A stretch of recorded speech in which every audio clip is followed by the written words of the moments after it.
Bismillahir Rahmanir Rahim. Alhamdulillahi Rabbil Alamin. Wa sallallahu wa sallama wa baraka ala Nabil Karim. Chers frères et sœurs en islam, assalamu alaikum wa rahmatullahi wa barakatuh. Heureux de vous retrouver aujourd'hui encore dans cette émission Ramadan Damani pour parler ou terminer les leçons qu'on devait tirer sa bataille de Badr al-Kubra. On avait campé le décor hier en parlant des conditions qui ont poussé les musulmans, y compris le prophète sallallahu alayhi wa sallam, à quitter la Mecque. En quittant la Mecque, les Sahaba étaient obligés de tout laisser derrière eux. Il y avait des gens riches, il y avait des artisans, il y avait des gens qui travaillaient, qui ont pu économiser. Mais les Qurayshites étaient tellement sévères avec eux, ils exigeaient, pour laisser quelqu'un partir, en Éthiopie ou à Médine, de tout laisser. Les chameaux, l'argent liquide, outils de travail, même souvent, même femmes, on séparait les hommes de leurs femmes, de leurs enfants. Donc les Sahaba étaient obligés de tout laisser. Ils sont venus à Médine, mais vides. C'est là que le prophète sallallahu alayhi wa sallam a instauré ce qu'on appelle at-ta'akhi ou le mu'akhat, c'est-à-dire prendre un Mecquois qui vient de venir et un Médinois les considérer de sceller pacte comme ils sont devenus comme des frères et sœurs en islam. Un frère Mecquois, un frère Médinois. Les Médinois ont tout partagé avec les Mecquois. Voilà la situation dans laquelle se trouvaient les Sahaba à Médine. Mais certains aussi encore étaient très intelligents, avec beaucoup de flair, qui ont pu reconstruire leur richesse en temps record. Parmi ces gens-là, Ousmane ibn Affan, Abdurrahman ibn Auf, pour même devenir après les bailleurs fondamentaux, principaux de la vie de la communauté musulmane à Médine. Les Qurayshites avaient l'habitude d'envoyer leurs caravanes vers Yémen ou vers Damas, à l'époque, Cham, de manière générale. Palestine, Jordanie, Syrie aujourd'hui, c'est ça qu'on appelait à l'époque Cham. Donc ils commerçaient avec cette partie du monde, en amenant certaines marchandises, en revenant, ils vendent, après avoir vendu, ils ramènent encore de la marchandise pour revendre ça à la Mecque. L'an 2 de Hijr, précisément le 17, la date d'aujourd'hui, du mois de Ramadan, le prophète sallallahu alayhi wa sallam était informé que la caravane de Quraysh va passer. Donc il fallait essayer maintenant de rattraper ou de récupérer quelques biens laissés à la Mecque en interceptant la caravane de Quraysh.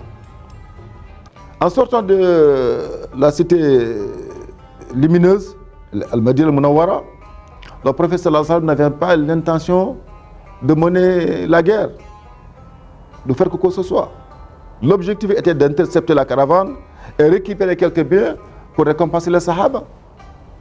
Mais Allah subhanahu wa ta'ala a décidé autrement.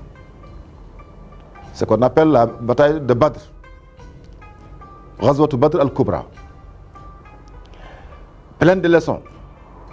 D'abord, Quraysh, après avoir eu l'information comme quoi que leur caravane a été interceptée par les musulmans,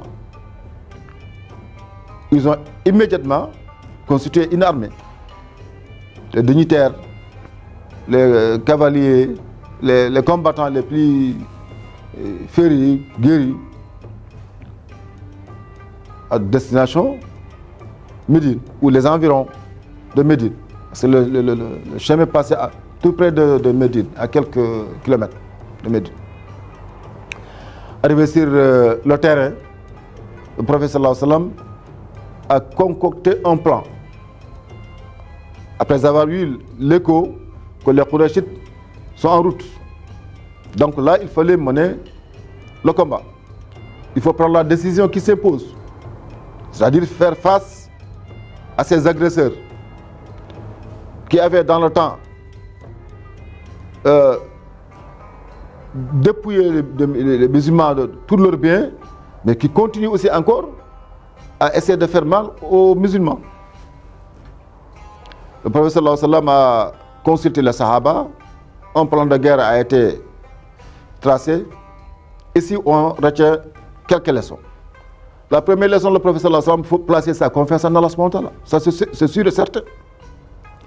Mais ça n'a pas empêché au prophète sallallahu alayhi wa sallam et aux Sahaba d'utiliser leurs moyens matériels, leur intelligence, leurs compétences pour faire un plan de guerre. D'abord en commençant par déterminer leur position géographique. C'est déterminant. Assurer des sources d'eau, d'empêcher leurs ennemis d'accéder à ces sources-là. De confier la direction de la guerre à des Sahaba qui ont l'expérience de mener des combats de guerre. Le prophète sallallahu alayhi wa sallam, ce jour-là, a prié, a sollicité l'aide d'Allah subhanahu wa ta'ala. Mais il a incité les Sahaba à fournir l'effort qu'il faut pour gagner cette bataille-là. Ce qui a donné la victoire, combiner les deux, une confiance absolue en Allah subhanahu wa ta'ala, mais fournir l'effort qu'il faut, intellectuellement, physiquement. Les Sahaba ont gagné la bataille. Beaucoup de tyrans Qurayshites ont été abattus. Allah subhanahu wa ta'ala considère ce jour-là comme un jour qui marque la différence entre la faiblesse de l'islam, là où l'islam était opprimé, et maintenant un islam qui devient de plus en plus victorieux et gagnant. Et à demain, Inch'Allah ta'ala, pour un autre thème. Assalamu alaikum wa rahmatullah.